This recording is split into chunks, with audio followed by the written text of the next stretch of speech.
Buenas tardes. Yo voy a hablar sobre la parte del ciclo celular de la materia de oncología. Me llamo Eduarda. Seguimos. Bueno, la introducción de lo que sería el ciclo celular. Es el conjunto de fases que la célula tiene que atravesar caso ellas necesiten de replicación o decidan que van a multiplicarse. Y eso varía entre varios tipos de células, pero hoy entramos en las células eucariotas. Y esta división incluye tres tipos de fases, que sería la interfase, la fase mitótica y la citocinese. Aquí tengo una imagen que explica de manera resumida lo que vamos a aprofundar, que muestra que la interfaz, que es la primera parte que vamos a comentar, es la mayor parte del ciclo, es la que más cuesta a terminar. Y después, luego viene la fase de mitosis o fase M y la citocinese. Siguiente. Aquí yo puse una más de clasificación de células según su ciclo. Tenemos las células permanentes, que son las células que ya no necesitan dividirse y que no van a dividirse, porque ya están en su producto final, digamos así. Tenemos las células estables, que son las que están en quiescencia, o sea, las que están dormidas y esperando un estímulo para reproducirse o replicarse por ahí. Y las células lábiles, las que viven de una constante división, que necesitan estar así repitiendo su replicación. Por ejemplo, tenemos la piel, la médula ósea, el epitelio del gastrointestinal, los folículos pilosos. Aquí, entrando en la interfaz, que es la parte de la replicación del ADN. Es el periodo de mitosis consecutivas entre el final de una división celular y el inicio de la siguiente. Lo que quiero decir es que al mismo tiempo que ella aumenta de tamaño, ella duplica su material y es como la imagen empieza en G y termina en G2, o sea, donde inicia una fase y termina en otra. Así, en este ciclo. No sé si me entiende. La interfaz se divide en tres, que es el periodo G1, S y G2. Tenemos la fase G0, pero es con un extra, donde la célula ya no se divide.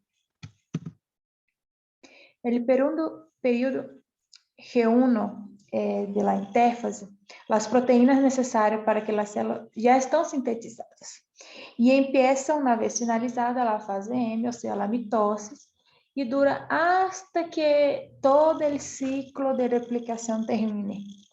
Y el periodo G0, que es donde la célula ya está de reposo, no se va a multiplicarse.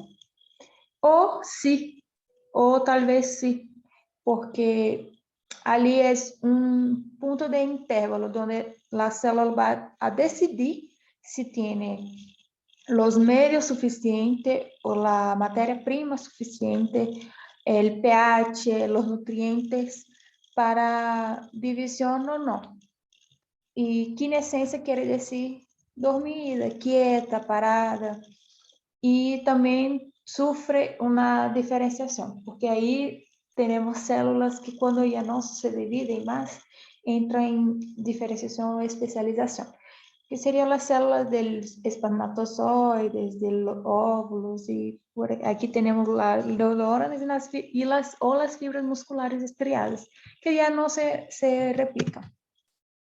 El periodo S, que es de la interfaz, es el periodo de facto de la replicación del ADN.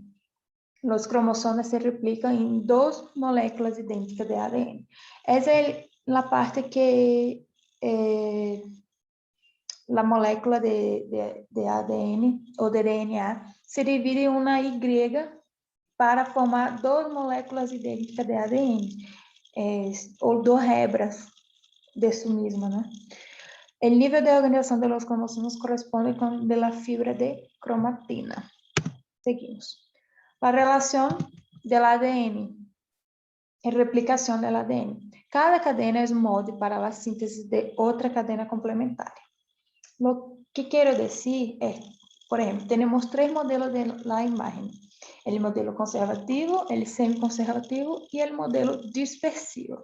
El conservativo va a conservar la molécula de ADN antigua y formar una nueva, completamente nueva, en sus células hijas. Pero la semiconservativa es la unión de la nueva molécula con la molécula antigua, en cuanto la dispersiva es la molécula antigua con la nueva intercalada, de formas intercaladas de genética. Y es importante resaltar que esta forma de replicación de las eucariotas es de modelo semiconservativo, o sea, que una molécula es totalmente nueva, enquanto la otra la del molde antiguo. Y resaltando también que la unión o la síntesis de esta nueva molécula va a ser siempre siguiendo el molde o la materia prima del modelo antiguo, como la unión de la timina con la adenina, la guanina con la citosina. El molde va a seguir el mismo.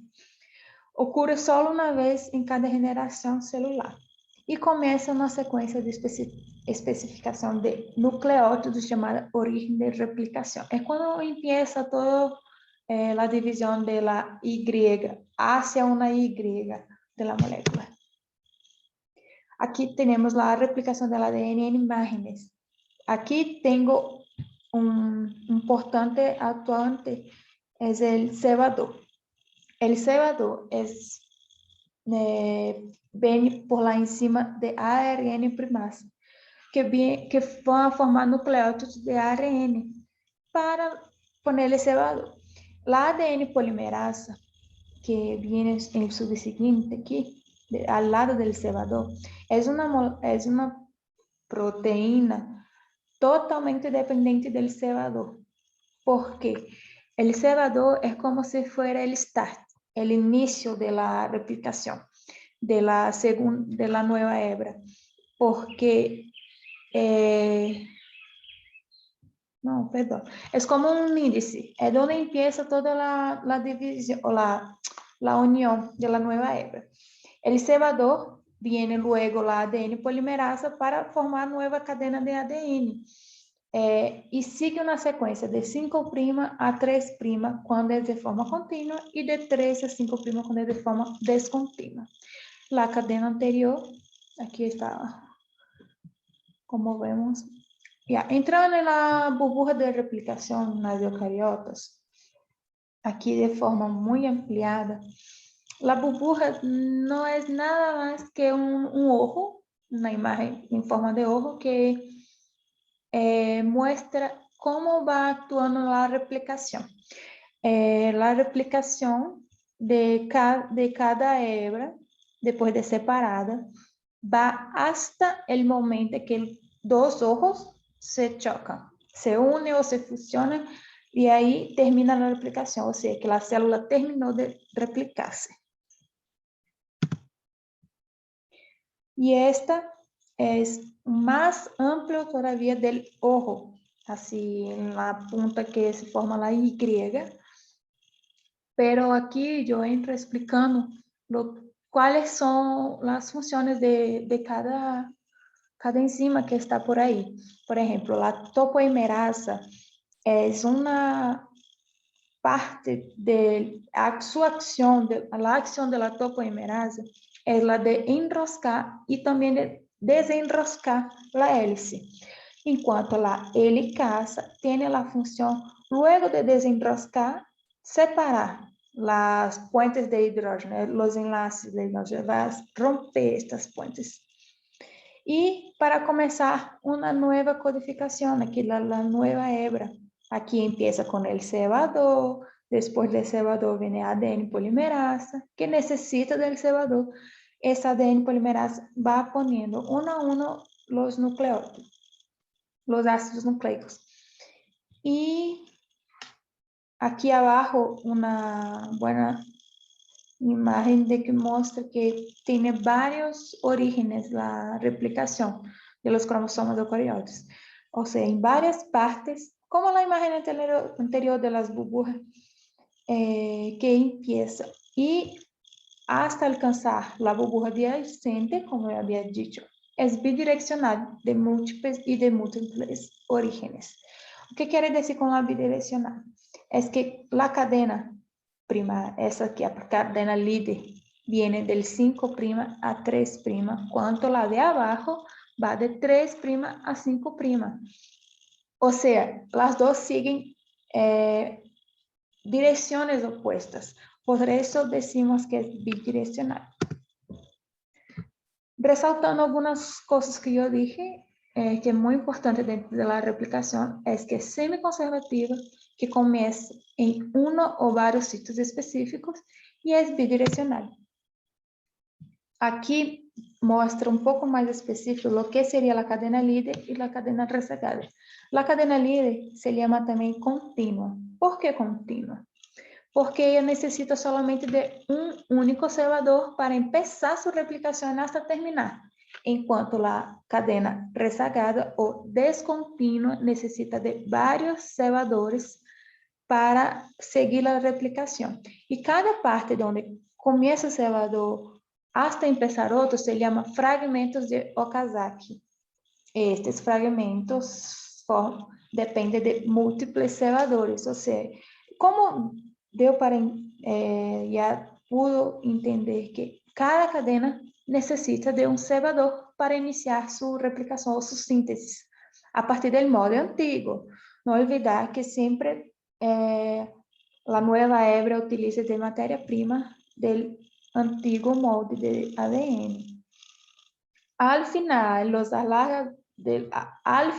cebadores alargados, los fragmentos de ARN de la hebra rezagada, aquí, son degradados y reemplazados por una isonucleasa por DNA. O sea, el cebador no es nada más que ARN. Y después de que termine ese ciclo de replicación, es destruido y sustituido por un DNA. Y luego de esta sustitución viene la ligasa que va a unir las hebras nuevas para formar el cromosoma. Aquí, algunas que yo no había dicho también sobre enzimas, es específicamente hablando de ADN polimerasa, es que tenemos dos tipos, la 1 y la 3. La 1, ella pone los nucleótidos de ADN donde había ARN después de la degradación del cebador.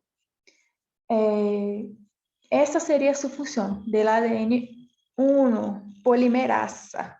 Enquanto la ADN polimerasa 3 sintetiza las nuevas cadenas complementares de ADN. ¿Entienden, no? Que son un poco distintas su función. La ARN polimerasa sintetiza el cebador ARN, o sea que viene sintetizando el cebador, y la topoimerasa, como ya había dicho, y esta proteína de cadena simple, de unión de cadena simple, es lo que va a unir a cada hebra para que no se vuelva a retorcer, a enrollar. Es como si ella va a estar sosteniendo la hebra constantemente hasta que se termine la replicación para volver a enrollarse o retuerzan de nuevo. La fase G2 de la interfaz es más corta, expresa los genes que codifican las proteínas implicadas na división y termina con la duplicación del centrosoma, como yo muestro en las imágenes. La fase 2 es principal parte, es la separación de los centrosomas, formando nuevos núcleos. Entrando en la fase mitótica, tenemos la prófase, prometáfase, metáfase, anáfase, telófase. Y ahí de nuevo entrando en la interfase. En la fase mitótica, la parte importante de la prófase es la separación de estos centrosomas que van a lados opuestos, o sea, se separan y van a lados opuestos. Também de condensação del ADN, de maneira que llega a ser visível as cromátides aisladas e com a desaparição del núcleo, deste núcleo inicial que viene junto com a intérfase. E essa separação de cada centrosoma a sus polos opuestos viene conducidos por proteínas motoras que se llaman dineínas y quinesinas. La prometáfase es el final de la prófase. Los microtúbulos penetran las cromátides. Aquí en los hilos verdes se nota que empieza a penetrarse justo el cinetocoro. El cinetocoro es este puntito que tiene en medio de los cromosomas donde los microtúbulos se unen. Los microtúbulos, contactos con los cinetocoros, se denominan cinetocóricos, o sea, que ya no son microtúbulos unidos al cinetocoro. Esta unión se llama cinetocóricos.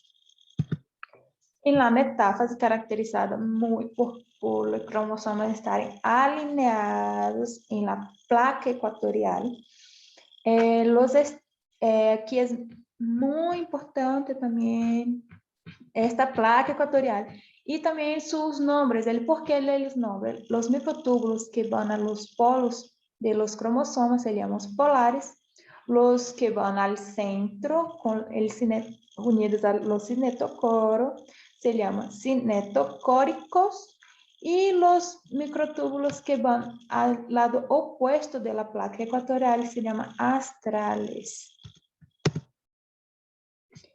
En la anáfase, que también se subdivide en anáfase A y anáfase B, es la ruptura de las conexiones entre las cromátides hermanas a nivel del centrómero gracias a la participación de las proteasas.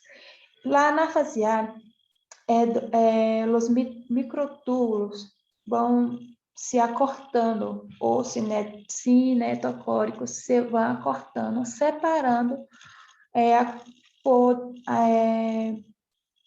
vão acortando por despolimerização, tanto nesse extremo mais como el menos. Eu não puse aqui um pouco.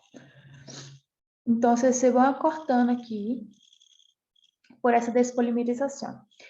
Enquanto a fase B, a anáfase B, os próprios cromossomas se separam entre si, empurrados por microtúbulos polares, favorecendo mais a separação das cromátides.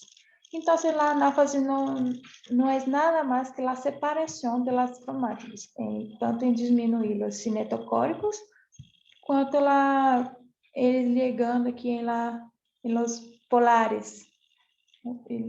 Não. Los microtúbulos polares que la empurran. Olvídalo lo que dije. Próximo. La telófase se organiza de nuevo a la vuelta nuclear alrededor de cada conjunto de cromátides que han migrado hacia cada uno de los centrones formando dos núcleos hijos. Aquí vuelve a criarse el núcleo para volver a entrar en la intérfase. No es nada más que esto también. Também se formam os poros nucleares e as cromátides começam a descondensar-se. Os microtúbulos se han liberado previamente de los cinetocóricos.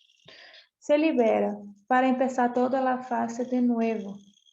A reiniciação é o final da fase mitosa. E o que seria a citocinese? A citocinese também não é nada mais que a separação do citoplasma das células. Ou seria a segregação completa. Se divide em etapas, que diz o plano, eleição do plano de divisão, essa eleição da assembleia e a divisão na separação das duas células hijas. Só isso.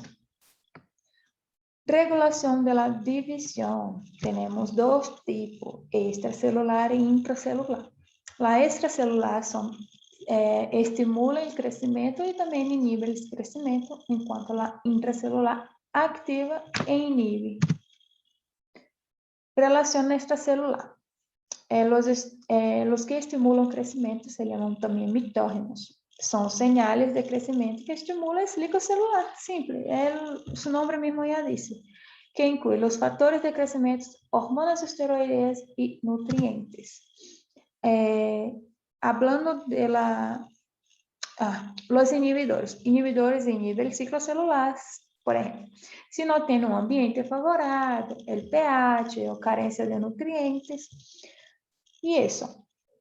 En cuanto al factor de crecimiento y hormonas esteroideas de los mitógenos, tiene requisitos para que continúe el ciclo de replicación. Uno es la interacción del receptor, o sea que no es suficientemente llegar allá sin tener una buena interacción con el receptor. Y el otro es la transducción del mensaje al núcleo. O sea, el RAS y el RAF son proteínas quinasas transductoras de mensaje. Esta es la que va a recibir el mensaje de los factores de crecimiento y las hormonas hasta llegar al núcleo. Esses são os requisitos. Ahora, sobre los nutrientes, foi o único que eu não havia mencionado de los 3 mitógenos, es que los nutrientes entram directamente al ribosoma, o sea, que não tem que entrar por el citoplasma. Aqui ele señala a través del emitor, que é este receptor adentro, el receptor dentro de los ribosomas y luego las proteínas esenciales para el ciclo celular. Aquí entra después del 40S, 60S y sigue su ciclo normal. La regulación extracelular, que sería la diferenciación. Para hacer una diferenciación celular, tenemos estos dos, que sería el WNT y el Hedgehog. Esta célula se especializa, no puede ocurrir ciclo celular al mismo tiempo que especialización. O sea, son dos etapas. Esta etapa aquí, que inicia el ciclo celular, y esa también que inicia la especialización. O sea, cuando esto está ocurriendo, eso no puede ocurrir. O si este ocurre, este no va a pasar, porque los dos no pueden actuar al mismo tiempo. La regulación intracelular, tenemos los activadores y los inhibidores. Activadores tenemos lo que favorece la progresión del ciclo, serían ciclinas, y ciclinas dependientes de quinasa, y los inhibidores que inhiben las proteínas, proteínas inhibidoras de CDK e inhibidores de quinasa. Las ciclinas y ciclinas dependientes de quinasa o CDK, es importante mencionar que esas dos no trabajan solas. Las dos necesitan juntarse para formar el complejo activo dentro de la célula. La ciclina tiene A, B, D y E, enquanto la ciclina dependiente de quinasa tiene la 1, 2, 4 y 6. Aquí son los complejos ya unidos. El 1 con el A, el 1 con el B, el 2 con el A, 2 con el E, 4D, 6D. Los checkpoints del ciclo celular. ¿Qué serían los checkpoints? Checkpoints son partes o lugares ubicados dentro de este ciclo en que la célula va a parar para averiguar o preguntarse a sí misma si está bien para continuar, si los ambientes están propicios para seguir el ciclo o si hay nutrientes suficientes. Por ejemplo, tenemos 3 puntos dentro de la célula que hacen estas preguntas para que el ciclo siga. Entre G1 y S, ahí él pregunta, el DNA está sin errores antes de replicar y el ambiente es favorable.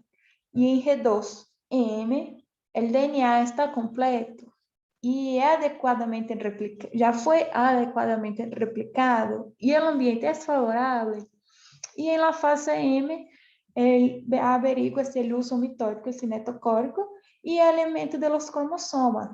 O sea, es muy importante una observación en que la fase M no revisa la integridad del material genético. Él solo averigua el uso mitótico o el cinetocórico y el alineamiento de los cromosomas.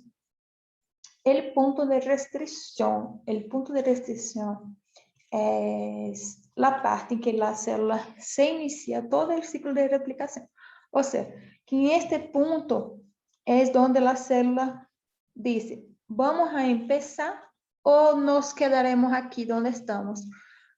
Y después que se inicia esta parte, ya no tiene como volver atrás. O la célula sale dañada o la célula sigue el curso independiente de lo que haya pasado.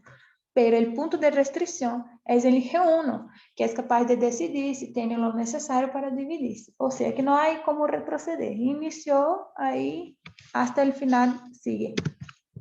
Aquí es una imagen de lo que acabo de mencionar. Son los puntos de control. Y aquí también las preguntas que las células mismas se hacen para que siga la replicación. Si ha replicado si el DNA, si el entorno es favorable, si están todos los cromosomas alineados en el uso, en checkpoint de la fase M, por ejemplo. Aquí él tiene la célula del tamaño adecuado, el entorno es favorable. Eso serían los checkpoints. Es el G1, es donde empieza a entrar el ciclo. Aquí. Los complejos CDK. Aquí nada más es que una imagen que explica dónde, en qué parte de las fases actúa estos complejos. Por ejemplo, aquí en la G1 empieza la ciclina E junto a la CDK y termina en la fase S, en cuanto la ciclina A junto a la CDK2 inicia la G1 y termina en la mitosis.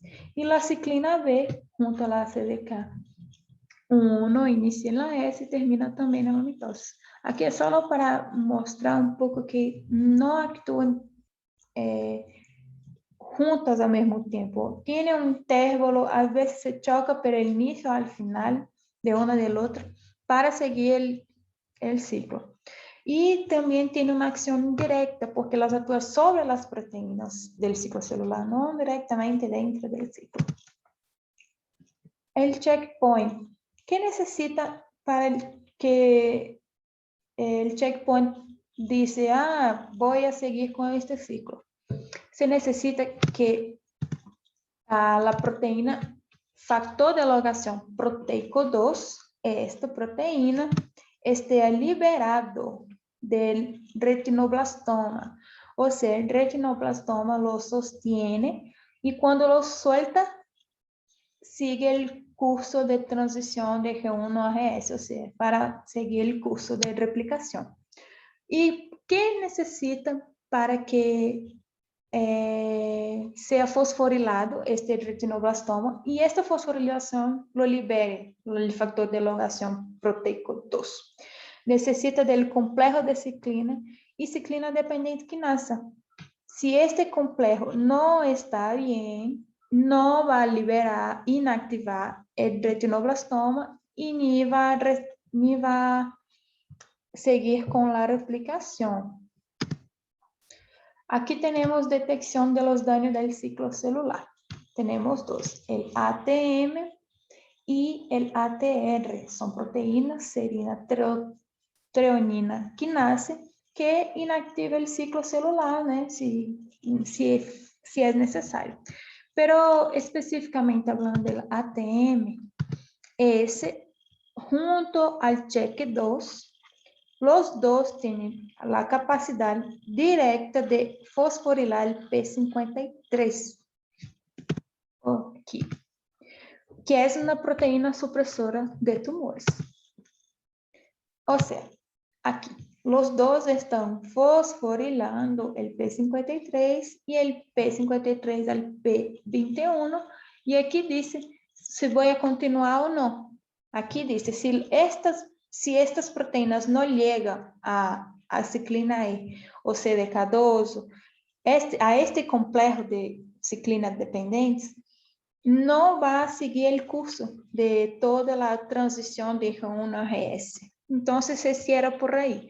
Yo digo que el P53 es el guardián de la célula.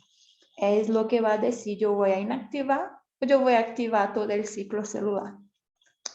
Y más específico sobre él ya fue mencionado en otras exposiciones. Y eso sería todo. Aquí, la falla en el retinoblastoma, ¿no? Y el falla en el P53. Esas son dos situaciones en que no va a ocurrir el ciclo celular. El P53, principal actor de la detección del ciclo celular. Y eso sería, al fin. Gracias.